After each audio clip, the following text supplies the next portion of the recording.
بھائی نے ایک اچھا سوال کیا کہ جب میں نے کہا کہ چاروں امام جو ہے انہوں نے صحیح بات کی کتاب و سنت سے کی، پھر ایسی کون سی وجہ ہو گئی کہ چاروں کی نماز کا طریقہ الگ ہو گیا؟ دیکھیے ایسی کوئی وجہ نہیں ہے جس سے ہم بتا سکتے کہ چاروں امام کا نماز کا طریقہ الگ ہے، سوائے اس کے کہ سب میں تکبیر اولیٰ کرنا ہے، سب میں ہاتھ باندھنا ہے، سب میں سمیع اللہ لمن حمدہ ہے، سب میں رکوع ہے، سب میں سجدے ہے، سب میں 2 رکعت کے بعد قاعدہ ہے، سب میں 3 رکعت والی تو تیسرے پہ قاعدہ ہے، 4 رکعت کی تو پہلا قاعدہ دوسرے پہ ہوگا، دوسرا قاعدہ چوتھی پہ ہوگا، سب کا وہی ہے۔ ہاں تھوڑے بہت مسائل کے اندر فرق ہے جو کہ اجتہادی مسئلے، یاد رکھیے اب یہاں معاملہ آ گیا۔ کسی نے ایسا کہا کہ نماز کو جو ہے ہاتھ مت باندھو اور ہاتھ پیچھے رکھ کے کھڑے رہو، ایسا اس لیے میں نے کہا میجر کوئی پارٹ چینج نہیں ہے، تھوڑی تھوڑی بنیادی کچھ چیزوں میں فرق ہے، یاد رکھیے، جس کو اگر ہم بیٹھ کر سمجھے تو یہ بھی سنت ثابت ہو جائیں گی، کوئی مسئلہ نہیں اس میں، لیکن جب تعصب کا چشمہ پہن لیتے تو پھر تو مشکل ہے کوئی بات سمجھنا، پھر تو بات نہیں تم تو بہکار ہے، تم نے کوئی اسلام کے خلاف کر رہے ہیں۔ میں بنیادی سوال کرتا ہوں، حج کرنے کے کتنے طریقے ہیں؟ عمرہ کرنے کے کتنے طریقے ہیں؟ زکات دینے کے کتنے طریقے؟ یہ 2.5% دیتے، انہوں 3.5 دیتے، انہوں 4.5 دیتے، انہوں 5 دیتے، انہوں پوری دولت ہر سال دیتے کما کر، کتنے طریقے ہیں بتائیں؟ کتنے طریقے ہیں؟ ایک ہی طریقہ ہے نا زکات دینے کا۔ روزے رکھنے کتنے طریقے ہیں؟ ان کا فجر کے بعد شروع ہوتا ہے، ان کا ظہر سے شروع ہوتا ہے، ان کا عصر کے بعد، ان کا مغرب کے بعد، ایک ہی وہی تمام۔ تھوڑے بہت چیزیں ہوتی ہیں جس سے فرق ہوتا ہے، جو علماء کا اجتہاد کا یہ فرق ہوتا ہے، یاد رکھیے، اس کو سمجھنے کی ضرورت ہے۔ تو 4 الگ طریقے ہو ہی نہیں سکتے، طریقہ وہی ہے جو سنت ہے کہ تمام ارکان ہو رہے، سوائے اس کے جو نبی اکرم صلی اللہ علیہ وسلم سے صحیح احادیث سے ایک ہی معاملے میں 2-3 الگ عمل آتے ہیں، اس کو اختیار آپ کر سکتے ہیں، اس میں مسئلہ نہیں ہے، سمجھ رہے آپ بات کو؟ لیکن وہ الگ نہیں ہے کچھ بھی، جیسا کہ آپ صلی اللہ علیہ وسلم جو ہے رکوع میں جاتے تو کبھی جو ہے سبحان رب العظیم پڑھتے،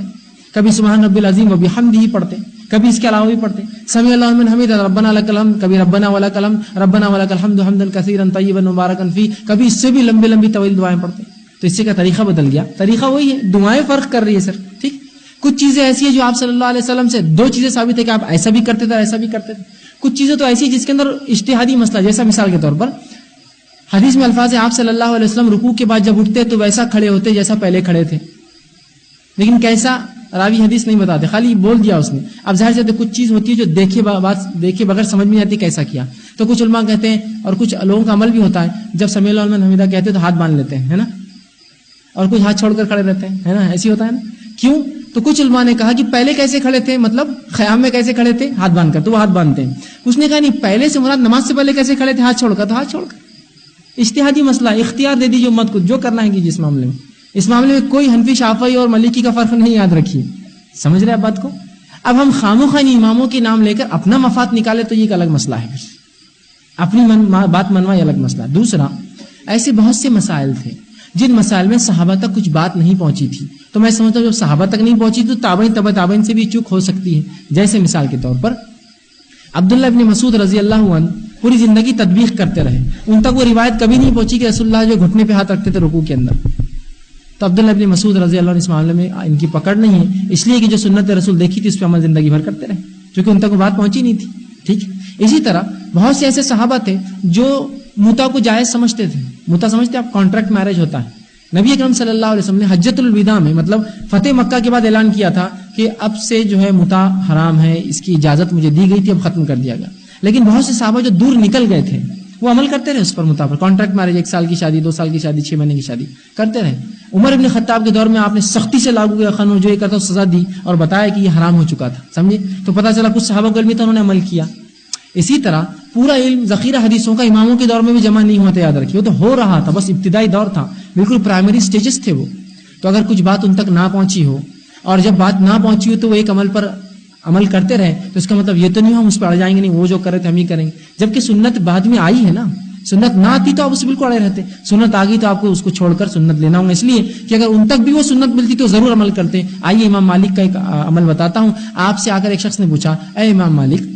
کیا ہم جب وضو کریں تو انگلیوں کا خلال کریں، پیروں کی انگلیوں کے اندر کر انگلی سے، خلال مطلب اس کے اندر پانی گیا نہیں گیا دیکھنے کے لیے کر انگلی ڈالنا دھوتے وقت، تو کیا ہم انگلیوں کا خلال کریں پیروں کی، چونکہ پیروں کی انگلیاں چٹک جاتی نا، کافی پانی نہیں جاتا ہے خلال، تو کہا کوئی ضرورت تو نہیں ہے۔ اس کے بعد دیکھا گیا کہ ایک دن خود وضو کر رہے تھے امام مالک تو خلال کر رہے تھے،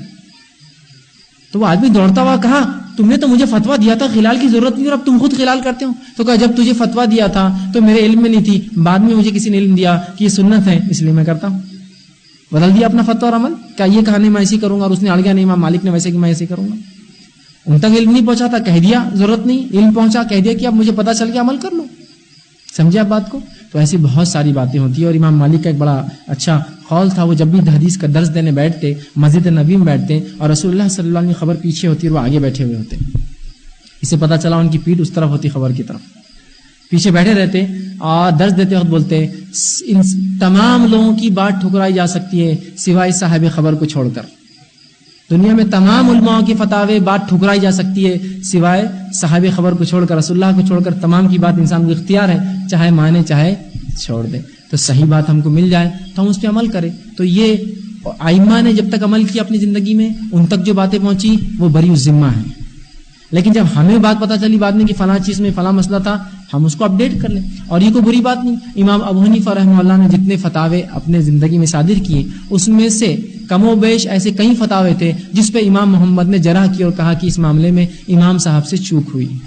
اور یہ ان کی ذہانت, فصاحت, فقی اور ان کے تقوی کا علامت تھی. یہ نہیں کہا کہ ہمارے امام سے غلطی ہوئی, کہا اس میں چوک ہو گئی ہمارے امام سے, اور آپ نے نئے فتوے دیے, اپنے عمل کو الگ بتایا. امام ابو یوسف نے بھی اس معاملے میں جو ہے اختلاف کیا. تو اس سے پتہ چلا کہ استاد سے شاگرد اختلاف کر سکتا ہے. اسی طرح امام مالک سے امام شافعی نے اختلاف کیا, حالانکہ استاد تھے ان کے. سمجھا بات کو؟ بتانے کا مقصود یہ ہے اصل چیز ہے کتاب و سنت, آ جائے تو تسلیم, جب اس سے ثابت نہ ہو تو پھر آپ کو اختیار ہے, آپ الگ الگ علماء کی اجتہاد پر عمل کر سکتے ہیں. تو اس کا طریقہ بھی سنت سے ثابت ہے, بس اتنا ہے کہ ہم کو دیکھنا ہے, پڑھنا ہے. جہاں سنت واضح عمل کر لیجئے, جہاں اجتہاد کا مسئلہ ہے اس پہ آپ جو ہے چھوڑ دیجئے, انسان کو چاہے تو کرے چاہے تو نہ.